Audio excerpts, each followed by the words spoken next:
My presentation at this year's Isokinetic Conference. My name is Tobias Würfel. I'm a medical doctor from Munich, Germany. At first, I declare no conflict of interest. I hope every one of you knows this form of therapy by now. In the recent years, much clinical experience and numerous studies on extracorporeal shockwave therapy and the musculoskeletal system have emerged. The effectiveness of shockwave therapy has been proven in many indications in the musculoskeletal system. So by now, the reasons for the therapeutic success are largely still unknown, although many basic science studies have been conducted. To identify the major key mechanisms of shockwave therapy in the musculoskeletal system, we performed a systematic review in the science databases PubMed and Web of Science according to the following searching term.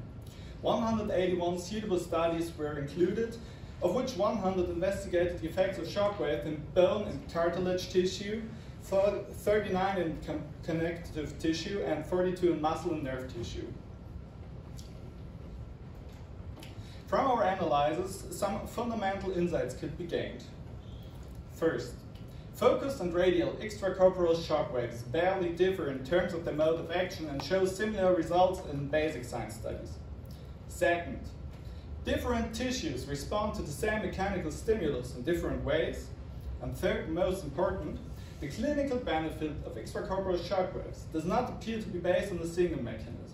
Numerous physiologically independent mechanisms have been described, which are beneficial for tissue regeneration in many indications. But also important is the fact that not every mechanism described is relevant to the clinical success. It is therefore necessary to match the pathophysiology behind the disorder with the known effects of shockwave therapy. Numerous studies showed various effects on cell proliferation and differentiation of shockwaves. The best studied effect is in bone tissue, the physical impulses of shockwaves. They generate new bone formation.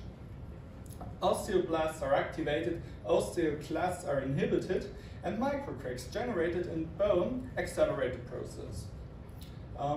The activation of further cells of mesenchymal origin is also interesting. Both myocytes as well as fibroblasts were activated and used to proliferate.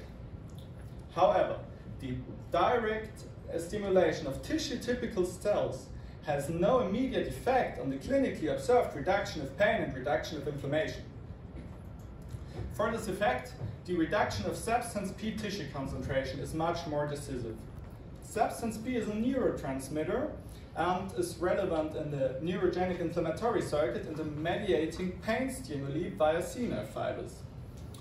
Several studies showed a decreased concentration of substance P in peripheral tissues as well as central in the dorsal root ganglia.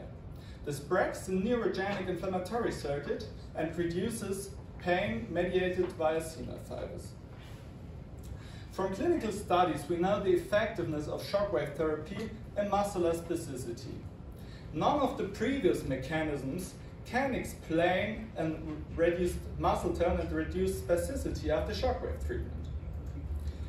3 basic science studies identified the major key mechanism for this. Shockwaves reduce the transmission of action potentials at the neuromuscular end plate and do not affect the latency of the neuronal signals. The strength of the effect correlates with the applied energy.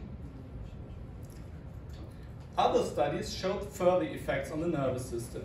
Apparently, shockwaves directly affect nerve fibers and reduce the afferent stimuli to the spinal cord. It is also convincible that gate control mechanisms are triggered there due to the initial pain stimulus during treatment. Nevertheless, the effects on the entire organism are slight enough for even competitive athletes to be able to perform on highest level and full capacity after the treatment. The physical stimulation by shockwaves has further effects such as improved and increased microcirculation and is in general comparable to the effects of manual and physical therapy interventions. For shockwave therapy, special mention should be made on the neogenesis of lymphatic vessels and lymphatic drainage, as well as the increased expression of lubricine. Lubricine serves as a lubricant within the tendon sheets and between connective tissue layers and is important for the physiological mobility of connective tissue layers of myotendinous units and the myofascial units. For all observed effects, it can be summarized that one certain musculoskeletal disorder is subject to several influences of these mechanisms. Myofascial trigger points. Myofascial trigger points are responsible for the symptoms of myofascial pain syndrome. However, they are also associated with structural damage such as osteoarthritis or tendinopathy and play an important role in the clinical symptoms. Regarding the pathophysiology and the vicious circle behind trigger points, it is striking that shockwave therapy affects several mechanisms of the trigger points, each independently. Shockwave therapy counteracts the local ischemia, the peripheral sensitization, the autonomic modulation, as well as the neuromuscular hyperexcitation. As a result, shockwave therapy is superior to other forms of therapy, and trigger points can be treated more quickly and effectively. From clinical studies, we already know the effectiveness of shockwave therapy on trigger points, but mainly in the myofascial pain syndrome.